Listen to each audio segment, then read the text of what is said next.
Hello everyone, जमा काली। रोहिणी नक्षत्र के जो सीक्रेट्स है, शॉकिंग सीक्रेट्स, आज हम वो डिस्कस करेंगे। बहुत सारी चीजें ऐसी होती हैं हमको लाइफ में पता नहीं होती हैं कि हमारे साथ ये क्यों हो रहा है, एक सर्टेन पैटर्न हमारे साथ क्यों बार बार रिपीट हो रहा है। तो रोहिणी नक्षत्र वाले लोग अपनी लाइफ में जिन परेशानियों के साथ गुजरते हैं, जिस तरीके का उनका कहते हैं ना, एक महसूस करने की शक्ति होती है या महसूस चीजों को करते हैं, तो वो क्यों करते हैं, उनको एग्जैक्टली करना क्या चाहिए, बहुत जरूरी क्या है उनके लिए, जिसको करने के बाद उन लोगों की लाइफ में एक सुकून, शांति, या जो उनकी इस रोहिणी नक्षत्र की एनर्जी है वो चैनलाइज हो जाएगी, बैलेंस हो जाएगी। तो आज हम वो बात करेंगे। तो देखो, आज एक जो नॉर्मल चीज है इस नक्षत्र के बारे में, रोहिणी नक्षत्र के बारे में, कि अबंडेंस का नक्षत्र है, सबको पता है। क्रिएटर इसके कौन है, जो देवता है वो ब्रह्मा जी हैं, जो सृष्टि के रचयिता है, क्रिएटर हैं, है ना। उनके ही द्वारा इस नक्षत्र का पालन पोषण, भरण पोषण होता है। उनकी जो एनर्जी है, उनकी जो फ्रीक्वेंसी है, वो इस नक्षत्र में वास करती है। तो जब क्रिएटर की एक फ्रीक्वेंसी इस नक्षत्र में वास करती है, तो उस नक्षत्र को कितना ज्यादा पावरफुल हो जाना चाहिए, क्योंकि जिसने ब्रह्मांड की रचना की, जो ब्रह्मांड को चला रहा है, जो क्रिएटर है, ब्रह्मा जी, वो जब इस नक्षत्र में है और आपका जन्म इस नक्षत्र में हुआ, क्योंकि देवता है ना, उन्हीं की एनर्जी इस नक्षत्र में है, वो उनका घर है ये नक्षत्र। तो आपको अपने लाइफ में इतने चैलेंजेस क्यों हैं, ऐसा क्या आप कर रहे हो, या ऐसा क्या मिसिंग है, या ऐसा क्या है जो आपको मालूम नहीं है, और वो अगर आपको मालूम पड़ गया तो आप इसको मैक्सिमम जो बेनिफिट है इस नक्षत्र का वो ले सकते हो। तो देखो, सबसे पहले तो एक चीज समझना बहुत इंपॉर्टेंट है कि रोहिणी नक्षत्र सबसे ज्यादा प्रिय है चंद्रमा को। अब चंद्रमा को प्रिय होने का इसका रीजन क्या है कि 27 उनकी जो पुत्रियां थी दक्ष की, उसमें रोहिणी उनको सबसे ज्यादा प्रिय थी और रोहिणी के पास ही रहते थे वो। चंद्रमा इसमें उच्च के भी होते हैं। चंद्रमा इसमें इसी नक्षत्र में उच्च के क्यों होते हैं, क्योंकि सबसे ज्यादा प्रेम वो रोहिणी से करते थे। तो इस नक्षत्र में जो प्रेम की भावना है, जो कुछ बोलते हैं ना, ऑब्सेशन किसी चीज का, या किसी चीज को बहुत इंटेंसिटी से, बहुत गहराई से करने वाला जो एक तत्व होता है ना, वो रोहिणी नक्षत्र वाले लोगों में होता है। रोहिणी नक्षत्र वाले लोग किसी भी चीज को बिना सोचे समझे, जब वो ऑब्सेस्ड होते हैं ना किसी चीज के लिए, किसी चीज में एकदम पूर्ण रूप से घुस जाते हैं ना, तो फिर उनको नहीं दिखता। जिस तरीके से चंद्रमा को नहीं दिखाता कि मेरी 26 और पत्नियां हैं, उनके साथ भी मुझे समय बिताना है, लेकिन वो सिर्फ रोहिणी के साथ समय बिताते थे। तो यहाँ जो सबसे इम्पोर्टेंट है ना, कि यहाँ चंद्रमा जो कुछ भी देता है ना, रोहिणी नक्षत्र में अगर आपके खुद के भी चंद्रमा बैठे हैं, तो इस नक्षत्र में चंद्रमा जो कुछ भी दे रहा है वहां पर फिल्टर नहीं होगा, अनफिल्टर्ड होगी हर चीज। क्योंकि जब प्यार, अगर वो रोहिणी को प्यार करते थे तो वो अनफिल्टर्ड प्यार था। उन्होंने बिल्कुल नहीं सोचा था कि ये 26 जो है वो भी मेरी पत्नियां, मुझे जाना चाहिए। तो जो एक अनफिल्टर्डनेस होती है, जो एक कंप्लीटनेस होती है, जो सब कुछ देने की चाहत होती है, वो इस नक्षत्र में होती है। और उसमें भी सबसे बड़ी एक क्या चीज है, इस रोहिणी नक्षत्र ने ही काल का निर्माण किया है। ये जो लूनर कैलेंडर है हमारा, लूनर कैलेंडर का मतलब हमारा जो पंचांग है, जो हमारी तिथियां बनती हैं, पूर्णिमा बनती है, अमावस्या आती है, उन तिथियों में योग होते हैं, करण होते हैं, ये सब जो निर्माण हुआ ना, ये एक कर्ज की वजह से हुआ। जो चंद्रमा को श्राप मिला था, क्योंकि वो रोहिणी के ही पास रहते थे और उनकी 26 पुत्रियों ने अपने पिता से शिकायत कर दी थी। तो जो दक्ष ने उनको जीवित रहने के लिए जो श्राप दिया था कि जब तुमको हर पुत्री के पास जाना पड़ेगा, और तुम वेनिंग और जो वैक्सिंग, मतलब जब ढलोगे, क्षीण हो जाएगा चंद्रमा और फिर वापस से ग्रो होने लगेगा। तो जब पूरे क्षीण हो जाता है, अमावस्या आ जाती है, फिर जब पूरे ग्रो हो जाते हैं तो पूर्णिमा आ जाती है। और ये 15-15 दिन जो है, इनको ही तिथियों में बांटा गया है। तो बेसिकली एक कर्ज की वजह से एक लूनर कैलेंडर, एक काल का चक्र, पंचांग, जो मुहूर्त होते हैं वो बने। तो रोहिणी नक्षत्र वालों के जीवन में भी ऐसा ही होता है कि जब कुछ ऐसा हो जाता है ना, which you feel is a कर्ज, उसके बाद ही कुछ चीज नई बनना आपके जीवन में स्टार्ट होती है, क्योंकि कर्ज ने ही इन तिथियों को, इन मुहूर्तों को बनाया था। तो जब आपका कोई भी प्लैनेट का मतलब क्या है, स्पेशली प्रोमिनेंट अगर आपका ये रोहिणी नक्षत्र है, आपका लग्न रोहिणी में है, आपके लग्नेश रोहिणी में है, आपका सूर्य आपका चंद्र रोहिणी नक्षत्र में है, या मैक्सिमम प्लैनेट्स बैठे हुए हैं, 2-3 प्लैनेट्स आपके रोहिणी नक्षत्र में बैठे हुए हैं, वर्ग कुंडलियों में भी आपके प्लैनेट्स रोहिणी नक्षत्र में मैक्सिमम है, तो ये जो प्लैनेट है रोहिणी की energy is very prominent in your chart. तो आप देखोगे जब आपको कर्ज जैसा कुछ महसूस होगा, तकलीफें महसूस होंगे, तभी आपके जीवन में कुछ चीज का निर्माण होगा, कुछ कुछ अच्छा बनेगा। तो कभी भी डरना नहीं चाहिए कोई भी चैलेंज आए तो। दूसरा, रोहिणी वालों में एक चीज है रोहना शक्ति। रोहना शक्ति का मतलब क्या है कि कोई भी, रोहना शक्ति का मतलब यह है कि कोई भी चीज ग्रो हो सकती है इस नक्षत्र में, है ना। इस रोहिणी के पास ये शक्ति है, इस नक्षत्र के पास, चाहे वो चीज अच्छी हो चाहे बुरी हो। जैसे आपके बॉडी के जो हेल्दी सेल्स हैं वो उनको भी ग्रो करेगी, और जैसे मैंने बताया ना अनफिल्टर्ड एनर्जी है यहाँ पर, इसी तरीके से जब वो ग्रोथ करने पे आएगी तो ट्यूमर को भी ग्रो कर देगी और आपके हेल्दी सेल्स को भी। तो रोहिणा शक्ति जो होती है वो भी अनफिल्टर्ड है, वो ये नहीं देखती है कि मैं अच्छा या बुरा, डिस्क्रिमिनेशन नहीं आता, उसको सिर्फ ग्रो करना आता है। तो इसमें ग्रो होती हैं चीजें। और रोहिणा शक्ति का मतलब क्या है कि नरिशमेंट करना, पालन पोषण करना। तो आप देखो चंद्रमा टॉरस साइन में उच्च के होते हैं रोहिणी नक्षत्र में, तो ये रोहिणी नक्षत्र है। कितना ज्यादा कॉन्ट्रोडिक्टरी एनर्जी है कि जो चंद्रमा फास्ट मूविंग प्लैनेट है वो कहाँ जाकर के एग्जॉल्ट हो रहे हैं, वो हो रहे हैं टॉरस साइन में, जो पृथ्वी तत्व की राशि है ना। और उसका जो सिंबल दिया गया है वो भी ऑक्स कार्ट दी गई है, जो बैलगाड़ी होती है वो दी गई है। मतलब फास्ट मूविंग प्लैनेट को एक स्लो चलने वाली जो सिंबल है, गाड़ी है, वो इस नक्षत्र इस राशि का ये सिंबल बनाया गया है। वो क्यों बनाया गया है? क्योंकि आप ये देखो रोहना शक्ति इसके साथ इंक्लूड है। तो जो बैलगाड़ी होती है वो बेसिकली करती क्या है, वो जो फील्ड मतलब जो खेत होते हैं वहां जो भी हार्वेस्टिंग होती है, जो भी क्रॉप होती है, जो भी फसल होती है, उस फसल को लेकर के आती है ना। उस फसल को लेकर के आती है और उस फसल को ढोकर के लेके जा रही है। किस चीज के लिए लेके जा रही है? नरिशमेंट देने के लिए, दूसरों को भोजन देने के लिए, दूसरों के पालन पोषण के लिए लेके जा रही है। तो ये जो रोहना शक्ति को जब आप इसमें क्लब करोगे तो आपको समझ में आएगा कि रोहिणी नक्षत्र वाले लोग जब ये सोचते हैं कि मेरे हर काम स्लो हो रहे हैं या मैं किसी भी चीज को बहुत स्लो कर पा रहा हूँ, तो स्लो तो कर पा रहे हैं, ऐसी वजह से कभी कभी आपको फ्रस्ट्रेशन भी होती होगी, लेकिन आप ये सोचो कि आप जो कर रहे हो ना दैट इज वेरी पावरफुल। आप कुछ ऐसा कर रहे हो, क्योंकि बैलगाड़ी में बोझ बहुत ज्यादा होता है, इसीलिए वो धीरे धीरे धीरे धीरे चलती है।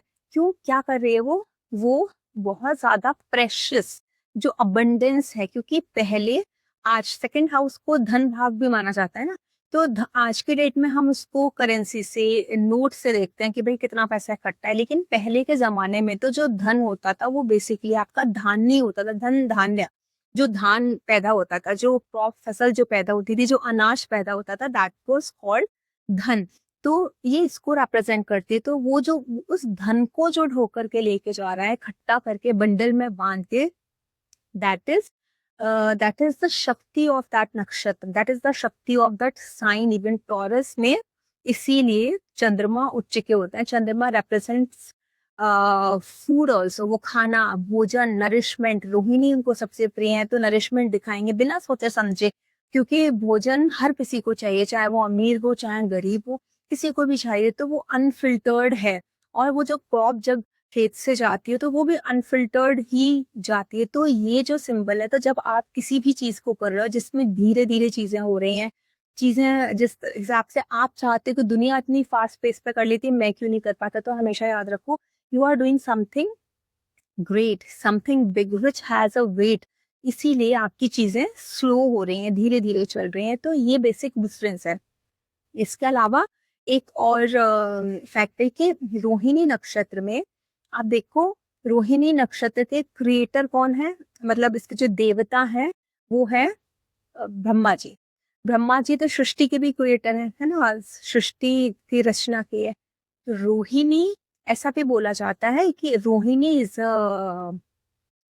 वॉज वेरी ब्यूटीफुल, बहुत सुंदर थी, ब्रह्मा जी ने क्रिएट किया है इनको, है ना। तो ब्रह्मा जी का खुद का ही मन रोहिणी के ऊपर आ गया, उनको वो इतनी अट्रैक्टिव लगी, इतनी मैग्नेटिक लगी कि उन्होंने अपनी ही रचना के पीछे भागना शुरू किया।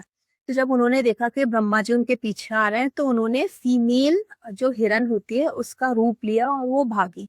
जब रुद्र ने देखा कि ब्रह्मा जी रोहिणी के पीछे जा रहे हैं, तो उन्होंने क्या किया, एक तीर चलाया और रोहिणी के गले में लग गया। तो वो जो गला कटा, वही रोहिणी के बाद का जो नक्षत्र है मृगशिरा नक्षत्र, जिसमें मृग का सिर्फ फेस है, वो नक्षत्र को फॉर्म किया गया है ना, वो नक्षत्र फॉर्म हुआ। जो उनकी ब्लड की ड्रॉप जो गिरी, they had converted into star, and वो मृग का सेल। ये एक ना बेसिकली ये जो स्टोरी है, ये रोहिणी के ट्रुथ को डिकोड करने के लिए है। इसका मतलब क्या है कि रोहिणी नक्षत्र में इतनी एक्स्ट्रा ऑर्डिनरी पावर है अट्रैक्शन की, उस इतना ज्यादा मैग्नेटिज्म है कि कोई भी आप लोगों की तरफ अट्रैक्ट होता है। तो जब आपको ऐसा लगता है कि कोई आपकी तरफ अट्रैक्ट हो रहा है, कोई कॉन्स्टेंटली आपको वॉच कर रहा है, कोई आपके ऊपर ही नजर रख रहा है, तो हमेशा ये समझो कि this is not a problem of that person, this is the charisma, this is the magnetism of your own personality.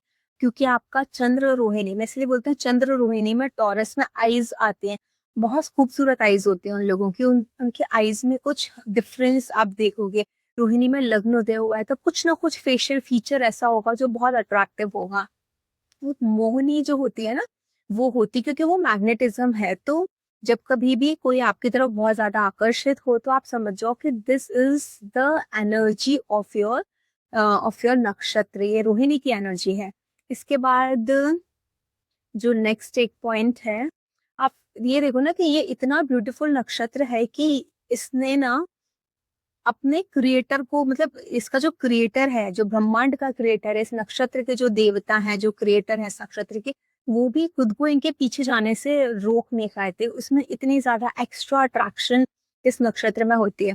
अच्छा, अब सबसे ज्यादा प्रॉब्लम ये मैंने आप लोगों को कर्स वाला बताया, उसके बाद है रोहिणी नक्षत्र वालों के पास एक ऐसे सुपर नेचुरल गिफ्ट है कि उनके पास ना सेंशुअल प्लेजर, या बोलते हैं ना प्लेजर का नक्षत्र तो वैसे भी है ये, सेंशुअल प्लेजर की जो एक इंटेंसिटी है ना, दैट इज वेरी हाई। बीवी रमन जी ने भी बोला है कि रोहिणी नक्षत्र में जिसका भी चंद्र होता है, उन लोगों को एक फूड का जो टेस्ट होता है, एक स्पेसिफिक स्मेल जो ऑर्डिनरी लोग नहीं स्मेल कर सकते, एक अलग सी स्मेल आ रही है ना, इसमें एक टेस्ट में कुछ ऐसा टेस्ट आ रहा है ना, फैब्रिक का टच है ना, म्यूजिक की कुछ नोट्स के, इस तरीके का म्यूजिक है जो एक सेंशुअल आपको वो देता है ना, जिसको कहते हैं ना आप बहुत ज्यादा माइन्यूटली सेंशुअली किसी चीज को ना बहुत डीपली जाकर के कनेक्ट कर सकते हो, वो स्पेशल पावर इस रोहिणी नक्षत्र में है। और ये जो रोहिणी नक्षत्र की स्पेशल पावर है, यही आप लोगों को दूसरों से बहुत ज्यादा अलग बनाती है। तो कभी कभी लोग आपको बोलते हैं ना, यू फील टू मच, क्योंकि यहाँ पर है वो टू मच वाली ऑब्सेशन है, क्योंकि ये मनुष्य गण है। रोहिणी नक्षत्र ना मनुष्य गणों में आता है, और मनुष्यों की आदत होती है कि वो, आपको पता है देवताओं से अलग होंगे ना, वो जो डिविनिटी है वो मिसिंग होगी, क्योंकि वो मनुष्यगण है। तो वो जब प्यार करते हैं तो वो मनुष्यों की तरह ही करते हैं, ऑब्सेशन के साथ, ये मेरा है, एकदम ऑब्सेस्ड हो जाते हैं, कस के पकड़ लेना किसी चीज को, या किसी भी चीज के लिए इतना ज्यादा कि ये मेरा घर है, ये मेरी चीज है, ये मेरा सब कुछ, मतलब मेरा मेरा जो मैं आ जाता है ना, उसके लिए जो ऑब्सेस्ड हो जाता है, चाहे वो मटेरियल थिंग्स हो, चाहे वो आपका प्यार हो, आपका स्पाउस हो, या कोई भी हो, जो ऑब्सेशन है ना, जो मनुष्यों में जो वृत्ति है ऑब्सेशन की, मेरा है ना, यही तो जो माया है, जिस माया में फैले हुए, तो रोहिणी नक्षत्र में वही माया है, और आप उसी माया के अधीन होकर के ऑब्सेशन आपको हो जाता है, आप बोलते हो कि ये सब कुछ मेरा है। तो ये जो रोहिणी नक्षत्र है ना, इसमें जो ये बताया गया है ना कि हर चीज को महसूस करना, तो आप प्यार भी बहुत गहराई तक महसूस करोगे। सामने वाले ने अगर आपको अवॉइड भी किया है ना, इग्नोर किया है आपकी प्रेजेंस को, वो भी आपको महसूस होगी। सामने वाले को लगेगा इसको क्या पता चलेगा, but you can feel it. Textures आप लोगों को बहुत ज्यादा कहते हैं ना, लोगों को नहीं समझ में आएगा, बट आप किसी भी चीज को छू के उसके टेक्सचर से आपको जो फील आएगी, वो आपके पास चाहे वर्ड्स हो ना हो, लेकिन वो दूसरे नहीं फील कर सकते हैं। तो ओवर सेंसुअल होना, ओवर सेंसिटिव होना, हर चीज को इंटेंसिटी के साथ फील करना, दिस इज अ कहते हैं ना, ये ट्रेट है रोहिणी नक्षत्र का। रोहिणी नक्षत्र में संजय दत्त जी ने भी बोला है कि रोहिणी नक्षत्र का जो बेसिक एक कार्मिक जो ये है ना पैटर्न, या फिर आए क्यों है, वो क्या कर्मा अपना डिस्पोज करने आए हैं, तो वो ये बताया गया है कि पिछले जन्म में हो सकता है आपको अपने उस वेल्थ को पजेस करने की, या जो चीजें हैं उसको कस के पकड़ते रखने की आदत होगी, है ना। इस जन्म में आपको चीजों को देना सीखना है ना, लोगों को किस तरीके से दिया जाएगा, क्योंकि रोहना शक्ति का मतलब क्या होता है, जो शक्ति दी गई है, हर शक्ति का एक रीजन है देने का। रोहना शक्ति का मतलब ये है कि किसी भी चीज को ग्रो कराना, फर्टिलाइज, मतलब ये एक्चुअली फर्टिलाइजर का ही काम करती है। जो रोहिणी नक्षत्र की एनर्जी है ना, this is basically a fertiliser. आप रोहिणी नक्षत्र में से ये देखो, कोई भी काम करोगे वो ग्रो होगा, कुछ भी क्रिएटिविटी करोगे वो ग्रो होगी। आपको बहुत कम एफर्ट्स डालने पड़ेंगे किसी भी चीज को ग्रो कराने में, बहुत आसानी से ग्रो हो जाएगी, because it is like a fertiliser, है ना। तो उसकी एनर्जी ही ऐसी है। तो जब आप किसी चीज को ग्रो करते हो, क्या जो गेहूं आपने अपने खेत में ग्रो किया है आप पूरा खा सकते हो? नहीं ना, you have to give it to others, otherwise वो क्या होगा, सड़ जाएगा, है ना। आप दूसरी चीजें नहीं खरीद पाओगे उससे। ठीक इसी तरीके से जैसे कि कोई गार्डन है या कोई बाग है जिसमें फल लगते हैं, वो अगर फल दूसरों को देना नहीं सीखेगा तो क्या होगा ना, वो सैचुरेट हो जाएगा वो गार्डन, खुद ही उसकी एनर्जी इतनी ज्यादा हो जाएगी ना, डल हो जाएगी। पेड़ अगर अपना फल देगा ही नहीं तो अगली बार उस पर फसल आएगी नहीं ना, पेड़ आएगा नहीं, खराब हो जाएगा, और वो एकदम इतना कॉम्पैक्ट हो जाएगा, एयर लेने की भी जगह नहीं बचेगी पूरा भर के। तो इसीलिए रोहिणी नक्षत्र वाले लोगों को इस इस बार सीखना है देना। अगर आप वॉलंटरी किसी को दे देते हो तो बहुत अच्छी बात है, अगर वॉलंटरी नहीं देते हो तो जबरदस्ती आपको देना पड़ता है। तो जब जब रोहिणी नक्षत्र वालों की जिंदगी में ये रोहना शक्ति एक्टिवेट होगी, तब तब आप लोगों को ऐसा लगेगा कि I have created this project, I have done this for my family, I was there, I had put my lot of hard efforts, but ये दूसरे ले गए, इसका क्रेडिट दूसरे ले गए, या इस चीज का जो फ्रूट है, इसका जो फल है दूसरे खा रहे हैं। अगर आपके साथ ये हुआ है, इसका मतलब क्या है कि आपकी रोहना शक्ति एक्टिवेटेड है, and this was good for you. As a human आपको बुरा लगेगा क्योंकि ये आपका प्रोजेक्ट था, आपने कुछ क्रिएट किया, आपने कुछ अपनी फैमिली बिजनेस स्टार्ट किया, दूसरे उसका फल खा रहे हैं, दूसरे कर रहे हैं, आपको वो चीज नहीं मिल पाई, आपको बहुत लिमिट में मिल पाई, और दूसरे उसको बहुत अच्छे से उसको यूज कर पा रहे हैं। तो आप ये सोचो, आपके रोना शक्ति एक्टिविटी, आपका जन्म ही इसी चीज के लिए हुआ है। अगर आप उसमें परेशान होगे, रोगे, तो कोई फायदा नहीं, क्योंकि ये तो होना ही था। अगर आपने नहीं किया तो प्रकृति आपसे करवा लेगी। तो बेटर है जब जब भी आपकी जिंदगी में इस तरीके की कोई मोमेंट्स आते हैं, तो you should learn to give things away. जब तक आप चीजों को दोगे नहीं ना, तब तक आपकी लाइफ में चीजें आगे बढ़ेंगी नहीं, है ना। तो इस बार जब आपकी सोल ने रोहिणी नक्षत्र को चुना है, आपका जन्म रोहिणी नक्षत्र में हुआ है, तो आपकी सोल की डायरेक्ट डिमांड है कि इस बार आपको वो गार्डन बनना है जो फ्रूट तो उसके ऊपर आते हैं, बट वो खुद से, वो जो पेड़ है, वो गार्डन है, वो उस फ्रूट को खुद से नहीं खाता है, वो दूसरों को देता है, वो दूसरों के लिए ग्रो करता है। और जब उस पेड़ के फल दूसरे लोग खाते हैं तो उसे खुशी मिलती है। तो जब आप वो पेड़ बनोगे कि आपके फल, आपके पेड़ पे जो फल लगे हैं वो दूसरे लोग खा रहे हैं, तो आपकी जो रोहिणी नक्षत्र की एनर्जी है ना, ये बैलेंस होना शुरू हो जाएगी। अच्छा, रोहिणी नक्षत्र में एक चीज और है जो बहुत इंपॉर्टेंट है। लोग सोचते हैं कि रोहिणी नक्षत्र जो बेसिकली हमारा सब कुछ देने आता है ना, लग्जरी, अबंडेंस, प्लेजर, और कहते हैं ना सब कुछ, मतलब रोहिणी नक्षत्र इतना ब्यूटीफुल नक्षत्र है, पूरी सृष्टि का की खूबसूरती है। बट इतना याद रखना है कि दिस नक्षत्र is very very very painful, क्योंकि अटैचमेंट ही इस नक्षत्र में कर्ज का रीजन बनता है। जब चंद्रमा रोहिणी से अटैच हुए थे, अटैचमेंट इतना ज्यादा डेप्थ में था, तो वो कर्ज में कन्वर्ट हुआ, कर्ज में कन्वर्ट हुआ। तो लूनर कैलेंडर की रचना हुई ना, तिथियों की, पंचांग की, ये सब जो हमारी रचना हुई, वो इसी वजह से रचना हुई सृष्टि में। तो हमेशा याद रखो कि आप ना जब किसी भी चीज से बहुत ज्यादा अटैच हो गए, चाहे वो आपका कोई क्रिएटिव प्रोजेक्ट है, चाहे वो आपका कोई रिश्ता है, चाहे वो पैसा है, चाहे वो प्लेजर है, आपको वहां से डिटैच होना पड़ेगा। तो जब ये डिटैचमेंट्स आते हैं तो आप समझ जाओ यू वर ओवर अटैच। तो ओवर अटैच नहीं होना है इस नक्षत्र की वही एनर्जी। जिस इंसान ने रोहिणी रोहिणी नक्षत्र का चंद्रमा है या प्रोमिनेंट प्लैनेट्स है और उसने ये सीख लिया कि मुझे अटैच नहीं होना, ठीक है, if something is there I will live this fully, है ना, मैं क्योंकि फील कर सकते हो आप लोग। देखो, ये जो चंद्रमा है ना रोहिणी में, ये इंटेंसिटी देता है किसी चीज की। तो सिर्फ ऐसा नहीं है कि आपको प्लेजर में ही इंटेंसिटी मिलेगी, अगर पेन आएगा ना तो पेन में भी इंटेंसिटी मिलेगी। अगर आप ऑब्सेस्ड हो गए तो ऑब्सेस्ड भी बहुत इंटेंस ऑब्सेशन होगा आपको। तो यहाँ पर ना इंटेंसिटी जो है ना वो मैटर करती है, क्योंकि ये रोहना है, रोहना शक्ति है, ये ग्रो कर दी। तो ये intensity time to time grow होती जाती है। जितना ज्यादा चाहे फिर वो नेगेटिव वे में हो रही है या पॉजिटिव वे में हो रही है, जैसे मैंने बताया था ना कि अच्छे सेल्स डेवलप हो रहे हैं या ट्यूमर डेवलप हो रहा है, डजेंट मैटर, बट इसको तो कुछ भी है वो ग्रो करना है। तो you have to be very cautious what is growing inside you, क्योंकि जो ग्रो होगा वो उतनी इंटेंसिटी के साथ ग्रो होगा जो आपको पेन भी दे सकता है और प्लेजर भी दे सकता है। तो now this is your call, how are you going to balance your Rohini nakshatra. अगर आप लोगों को ऐसा लगता है कि आप लोगों के कुंडली में भी ये रोहना जो एनर्जी है, रोहना शक्ति है इस नक्षत्र की, वो कभी भी लाइफ में मैनिफेस्ट हुई है, तो you can write in the comment section what exactly you are feeling in this nakshatra. You can share in the comment section.